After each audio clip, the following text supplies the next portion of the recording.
Hi, Cape Canaveral Poet Laureate here.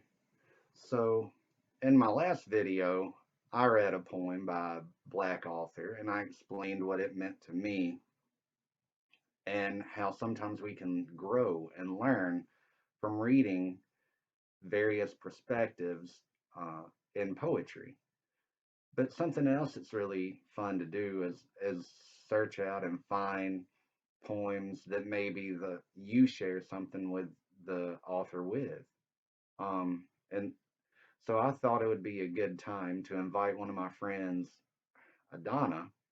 We work together, we play together. I consider her a very good friend, and she offered to help me out on this. And she's going to read a poem by Eve Ewing, and it's a very powerful poem. She's going to share with you a little history about the poem and also kind of her perspective on it. And this is one of the great things about poetry is it can really bring people together and get them to talk and get them to understand in very meaningful ways. So I hope you enjoy it. I hope you learn something. And please go out and read poetry written by people like you, by people unlike you. Encourage your friends to do the same and sit around and talk about it. And maybe we can all learn something. After all, at the end of the day, what we really want is a sense of unity, a sense of learning, a sense of understanding, and most of all, a sense of love for each other and understanding our perspectives. And thank you so much, Adana, and I'll turn it over to you now. Hello, my name is Adhana Davis, and I am going to be sharing a poem with you today. But before I do that, I want to ask you about the Red Summer. You heard of it? Not the Red Scare, the Red Summer. It happened in 1919 when racial violence erupted in cities all across the United States. Sounds a little familiar, doesn't it? In Chicago, the catalyst of the racial violence was the drowning of a black child after he had drifted into what was unofficially considered a white part of the beach at Lake Michigan. Some black witnesses on the beach tried to get a police officer to arrest the man who had been deemed responsible, the people who had been deemed responsible for the drowning, but the officer refused. Within a few hours, the violence began, and it did not stop for 3 days. When the smoke finally cleared, nearly 40 people had been killed, hundreds had been injured, and almost 1,000 people had been left homeless. The governor of Illinois appointed a committee of 6 black men and 6 white men to figure out what had happened, analyze the causes of the riots, and to come up with recommendations to prevent it from happening again. They finally published their report in 1922. It was called The Negro in Chicago, a study on race relations and a race riot.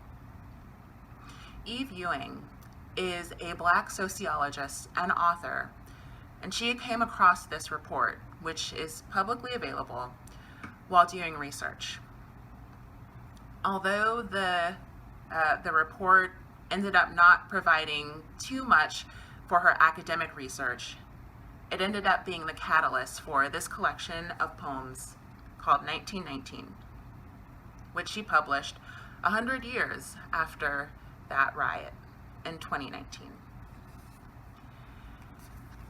Each poem begins with an excerpt from the report, and her poem responds or converses with the excerpt from the report. I'm going to read one called Countless Schemes. Now, the excerpt that she responds to is a section in the report where the committee lists solutions that have been given to them about what to do about the Negro problem. So, the excerpt says, countless schemes have been proposed for solving and dismissing this problem, most of them impracticable or impossible. Of this class are such proposals as 1. The deportation of 12 million Negroes to Africa. 2. the establishment of a separate Negro state in the United States. 3. Complete separation and segregation from the whites and the establishment of a caste system or a peasant class. And 4. Hope for a solution through the dying out of the Negro race. Miss Ewing responds. 1. You don't have enough boats. We came here head to toe, and now we are millions, and now we demand to sit upright, and so you don't have enough boats. 2. You would give us the most wretched desert, not the desert of our fathers, where God is watching, and manna comes down like the snow. You would give us all that is barren. You would give our children sand to eat. 3. We then had that. 4. You said, hope for a solution through the dying out of the Negro race. Hope for a solution through the dying out of the Negro. Hope for a solution through the dying out. You said hope for the Negro dying. Hope through the dying. Hope for the dying out. The solution dying. You said dying the Negro. The Negro dying. The Negro hope. Hope the Negro. You said hope for dying. Hope dying. Dying. Dying. You said hope.